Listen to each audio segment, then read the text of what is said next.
generally, if you take a lower risk, the return will be lower. So I think the Cockroach Portfolio team is about a more of an all-weather kind of investment team. So you can actually achieve through that by adopting a balanced investment portfolio. A very simple way of looking at it, it could be a combination of 50% equity and a 50% bonds. Then of course, you can actually look at the different type of unit trusts to actually achieve the diversification effect so that you can actually ease off the volatility. But at the end of the day, you still need that time for you to actually stay invested in the market to ride out any volatility. Having time in the market is very important.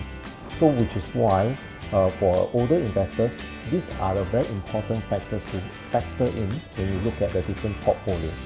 And of course, a Cockroach Portfolio kind of team will be suitable for many balanced type of risk profile investors, because it helps you to have that balance, to have the equity from the capital appreciation point of view, and then the income from the bonds portfolio point of view. So if you put it together and then factor in the time that you have in the market, that would be able to help you to make a better informed decision whether this portfolio would be suitable for you.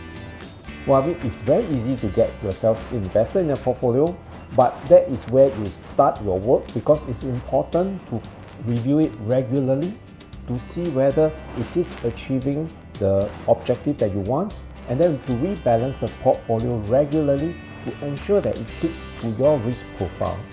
So a regular review of your portfolio is essential for whatever kind of investors. I mean, why we invest in a portfolio is through that portfolio, that diversifications, we actually spread out our risk. But a regular review could be like 3 months, 6 months, or 12 months kind of interval. It all depends on the comfort that you actually have, and more importantly, as long as you have this longer time horizon in place, you can let the time do its work. I mean, if let's say you are a conservative type of risk profile, you will not want to go into a fund or portfolio that is heavy into equities, because that would be very volatile and it is not something that you are comfortable with. So looking at the portfolio that will suit your profile is very important. And it doesn't mean to say that low risk means it will give you a high return.